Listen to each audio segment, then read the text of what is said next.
Bonjour à tous, всем привет. Dans cette vidéo, on va analyser un poème de Pushkin. Donc le poème s'appelle Kern, ou aussi, enfin les Russes l'appellent aussi Я помню чудное мгновение.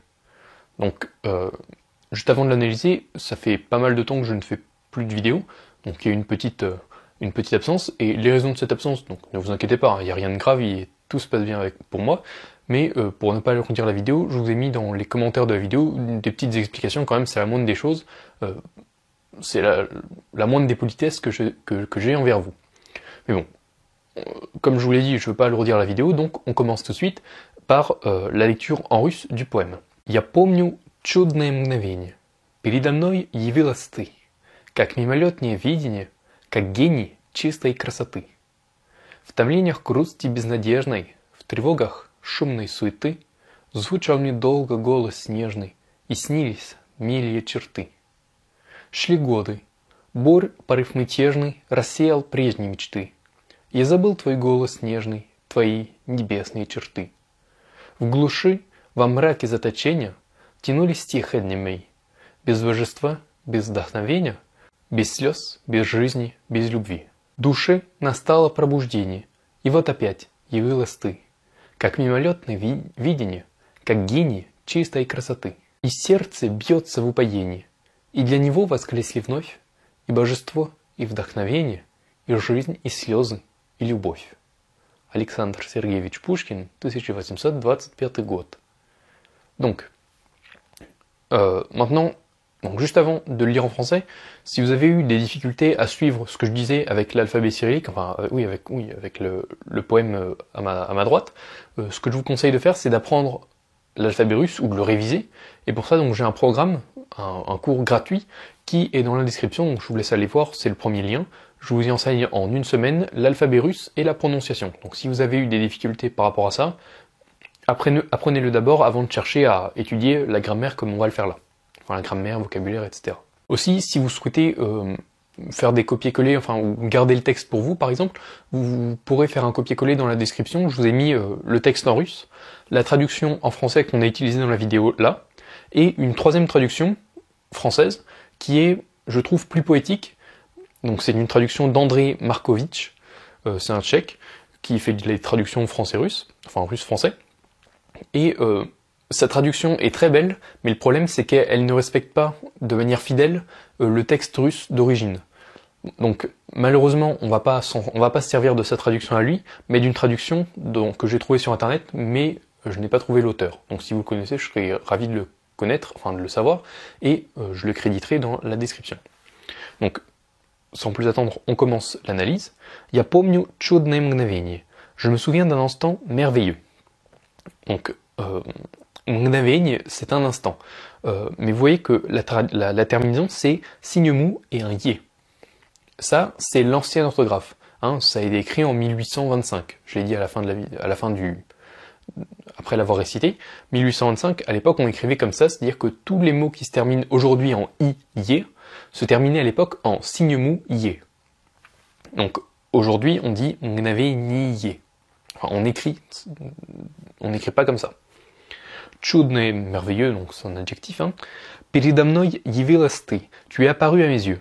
Alors, si on veut faire du mot à mot, vraiment, c'est передо мной, c'est envers moi, ou en face de moi. Donc, en face de moi, явилась ты. Tu es apparu. Donc là, il a échangé le verbe et le sujet. C'est tout à fait possible en russe. Hein. Donc, en face de moi, tu es apparu. Как мимолетное видение, comme une vision fugitive. D'ailleurs, c'est видение, pas видение, je l'ai mal prononcé, excusez-moi. Donc, как, comment, enfin, comme, dans cette situation, c'est comme. Мимолетное, donc c'est un adjectif qui signifie fugitif ou éphémère. Et vous voyez que je dis мимолетное, mais il y a écrit мимолетное. Donc en fait, dans les textes russes littéraires, pour des raisons d'imprimerie, pour économiser l'encre en fait, ils n'écrivaient pas les yo. C'est-à-dire qu'au lieu d'écrire yo, donc vous savez le yé avec deux points au-dessus, ils écrivaient tout simplement un yé. Même si pourtant ça se prononçait yo. Donc vous verrez souvent dans les textes littéraires russes, y compris ceux-ci donc, des yo qui sont remplacés par des yé. Donc là c'est écrit мимолетное, mais ça se prononce мимолетное. Donc on fait attention. Видение, donc c'est une vision, et là encore, c'est en ancienne orthographe, enfin c'est la norme de l'époque, vous savez la terminaison en signe mou yé. Bon, je ne vais pas vous faire la remarque à chaque fois, parce que on le trouve dans, enfin cette vieille terminaison, on la trouve dans pas mal de vers. Donc, comme une vision fugitive ou éphémère, как гений чистой красоты, comme un génie de beauté pure. Donc, гений, c'est transparent, чистая красота, la beauté pure, ou чистый, c'est propre, ou pur, donc, чистая красота, красота, la beauté. Et là, il est au génitif singulier. Un génie de quoi? De beauté pure. В томлениях грусти безнадежной, au milieu d'une tristesse sans espoir. Alors là, la traduction ajoute au milieu, probablement pour des questions de forme, mais à aucun cas dans le texte n'est écrit au milieu. Tamligne, c'est le fait de languir, donc la langueur. Dans des langueurs, грусти, c'est la tristesse, грусти c'est le génitif, donc dans les langueurs de tristesse, безнадежной, sans espoir, donc c'est un adjectif qui signifie sans espoir ou désespéré. Donc, dans les langueurs de tristesse désespérée, alors aussi par rapport à безнадежной, aujourd'hui on dit безнадежной, mais à l'époque on disait безнадежной. Donc, étant donné que je respecte la date à laquelle, enfin, que je reste dans le contexte du texte et sa date d'écriture, je dis безнадежной. Mais en russe moderne, sachez qu'on dit безнадежной. Donc avec un yo. Et là, c'est pas pour des raisons d'imprimerie, hein, c'est vraiment la langue à l'époque était ainsi. Donc безнадежной. В тревогах шумной суеты. Donc encore une fois, c'est traduit par au milieu des angoisses de l'agitation bruyante, mais il n'y a pas de mention de milieu ou quoi que ce soit. В тревогах, c'est dans les angoisses. Шумной суеты, donc c'est l'agitation bruyante, donc шумная суета, mais c'est au génitif. Parce que c'est dans les angoisses de l'agitation bruyante. Суета, c'est l'agitation. Et шумный, c'est bruyant. Звучал мне долго голос нежный, и снились милые черты. Donc, звучал мне долго голос нежный. Donc, longtemps j'entendais résonner ta voix. C'est pas exactement ce qui est écrit, mais c'est la forme, enfin c'est une des meilleurs moyens de le traduire, mais звучать c'est sonner, résonner. Мне c'est le datif de я, qui signifie je, donc à moi résonner долго pendant longtemps, ou longtemps, голос нежный, voix douce, ou voix tendre, je crois que c'est comme ça qu'il traduit, voilà, tendre voix. Donc longtemps à résonner en moi ta tendre voix. И снились милые черты. Сниться, c'est faire, c'est rêver. Милые черты, c'est tes très chéris. Bon, милый, c'est mignon. Chéri, pourquoi pas dans ce contexte-là. Черты, c'est un trait. Enfin, черта, c'est un trait. Черты, donc le pluriel. Et c'est aussi bien un trait qu'on dessine au crayon que un trait de visage. Hein. Donc, и снились милые черты. Et je rêvais de tes traits chéris. Шли годы, les années passées. Donc шли, c'est le passé de идти, le passé pluriel, hein, parce qu'on est sur годы, donc le pluriel de год, qui signifie année. Боль порыв мятежный рассеял прежние мечты. Donc là, c'est une phrase un peu plus compliquée, et en plus elle est sur deux vers, donc on va y aller doucement. D'abord, on va replacer les mots, ce serait plus intéressant. Мятежный порыв, бурь рассеял прежние мечты. Donc, les rafales de l'ouragan avaient dispersé les rêveries d'autrefois. Donc, бурь, c'est le génitif pluriel de буря, qui signifie ouragan, tempête. Порыв, c'est un coup de vent, ou un coup tout simplement, mais dans le cadre du vent ou de l'ouragan, quoi. Donc, les coups de l'ouragan, порыв, бурь, on le mettrait plutôt dans cet ordre-là, mais bon, là, pour des raisons poétiques, ça a été inversé. Порыв, бурь, мятежный, ça veut dire rebelle. Dans la traduction, le mot n'apparaît pas, mais sachez que les coups de vent, les coups d'ouragan sont qualifiés de rebelles. Рассеял прежние мечты. Donc, рассеять, c'est disperser, dissiper.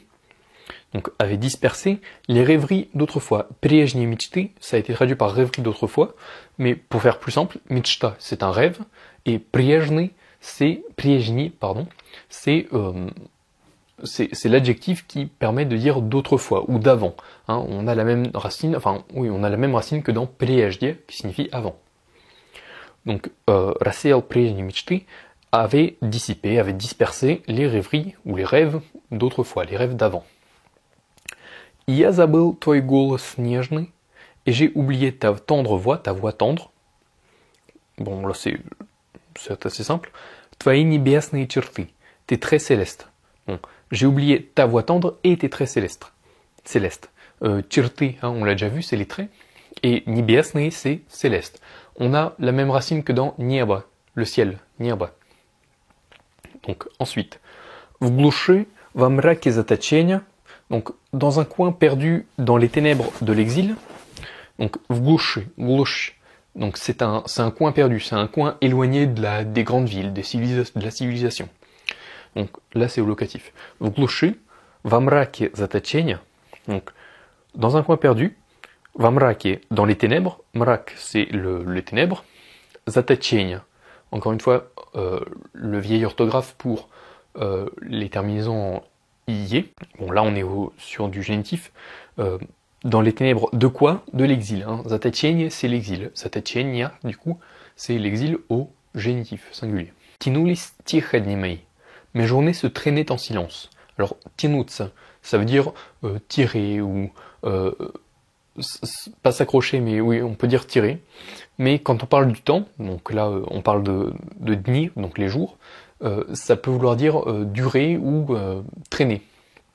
Donc тянулись тихо дни мои. Donc dni мои c'est mes journées, mes jours. Là c'est traduit par mes journées. Mes journées se traîner. Тихо c'est un adverbe qui signifie en silence. Je crois pas qu'en français on puisse dire silencieusement. Tout du moins ça c'est pas très utilisé et pas très beau, mais on dit plutôt en silence en français. Mais sachez que là en russe c'est un adverbe, тихо. Без божества, без вдохновения, без слез, без жизни, без любви. Sans divinité, donc божество, on a dans la racine du mot, c'est la même racine que dans Бог, enfin la même étymologie plutôt que Бог, qui signifie Dieu. Donc без божества, sans divinité, без вдохновения, pardon, qui est l'inspiration, без слез, donc sans larmes, слеза c'est une larme, слез c'est le génitif pluriel. Oui, parce que après без, qui signifie sans, on doit utiliser le génitif. Bon là comme il y a plusieurs larmes en théorie, bon, c'est le génitif pluriel, mais par exemple quand c'est sans divinité, без божества c'est le génitif singulier, sans divinité au singulier.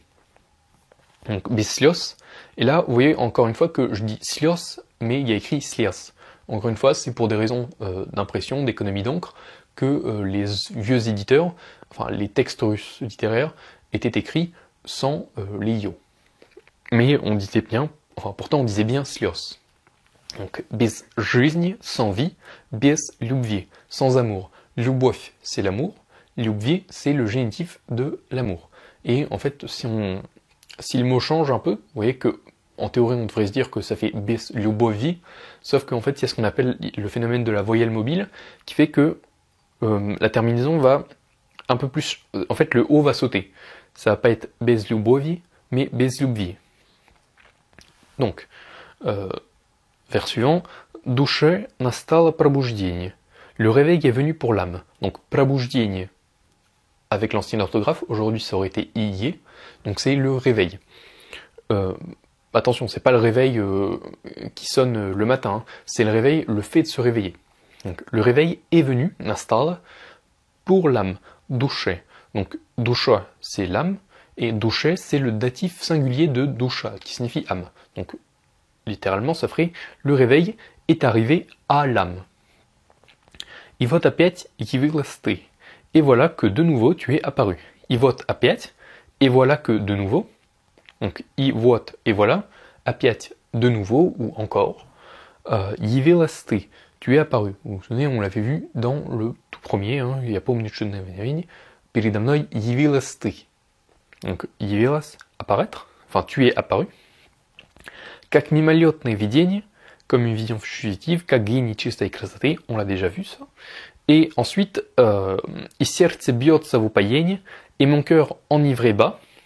Bon, d'abord pour biotsa, normalement, donc vous avez entendu que j'ai dit biotsa, même chose, c'est pas un, normalement c'est un yo, mais pour des raisons d'économie d'encre, pardon, ça n'a pas été mis. Donc i serce biotsa w upajenie, et le cœur serce biotsa bas, w upajenie. W upajenie, c'est un mot qui n'est pas très utilisé, d'ailleurs en ancienne orthographe, et qui signifie, c'est un synonyme d'extase en quelque sorte. Et mon cœur bat dans l'extase. Il est niveau воскресli вновь, et pour lui, on ressuscitait de nouveau, on de nouveau ressuscité, donc il est niveau, для него pour lui. Donc après для, on utilise tout le temps le génitif, c'est pour ça qu'on utilise niveau, qui est le génitif de on, qui signifie il. Donc là, en faisant référence au cœur, du coup ce serait ano, mais de toute façon c'est le même génitif. Donc il est niveau воскресли вновь, et pour lui, воскрешать, воскресить, c'est ressusciter. Воскресли, c'est le passé de воскресить, qui signifie donc ressusciter, et вновь, qui signifie, c'est un synonyme de опять, qui signifie de nouveau, ou encore une fois. Donc, и божество, и вдохновение, и жизнь, и слезы, и любовь.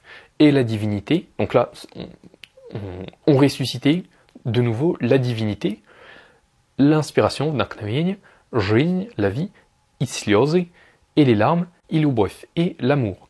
Donc encore une fois, слезы, normalement il y a un yo, mais pour les raisons d'économie d'encre, il n'y en a pas. Et donc voilà, Alexandre Serguevitch Pouchkine, 1825. Ah oui, et en plus, j'ai oublié de vous faire un petit commentaire sur le titre. Le titre, c'est un K avec 3 astérisques après. Donc en fait, c'est une sorte de code pour la personne à qui il écrit. Il écrit à une certaine Anna Kern, donc c'est son nom de famille en fait, Kern, qui est la femme qu'il aimait à cette époque-là. Mais les Russes appellent, comme j'ai dit le poème, généralement si vous leur dites Kern, ça va pas être très parlant, ils vont plutôt connaître ce poème sous le nom du premier vers, qui est Я помню чудное мгновение. Un peu comme les poèmes de Victor Hugo, Demain dès l'aube. Hein, Demain dès l'aube, c'est pas le titre, c'est le premier vers, mais comme le poème n'a pas de titre, eh bien on prend le premier vers pour le dénommer. Donc voilà, en plus vous avez vu qu'à l'image, je vous ai mis un peu plus d'explications, aussi bien sur les noms que les verbes, la traduction, les cas, enfin les déclinaisons si vous préférez.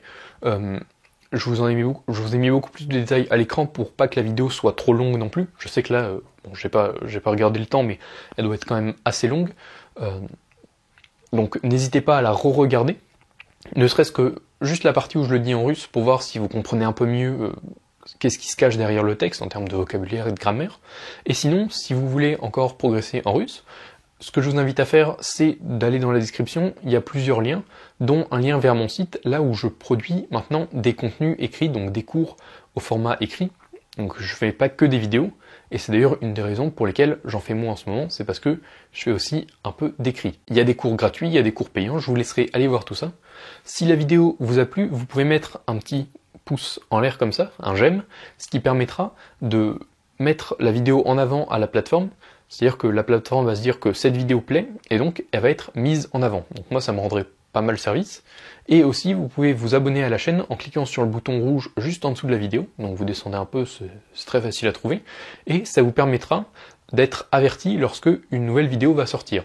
Ce qui fait que vous n'aurez pas à retourner manuellement sur la chaîne à chaque fois, on vous dira directement « Ah, Axel a sorti une nouvelle vidéo », vous pourrez aller la voir.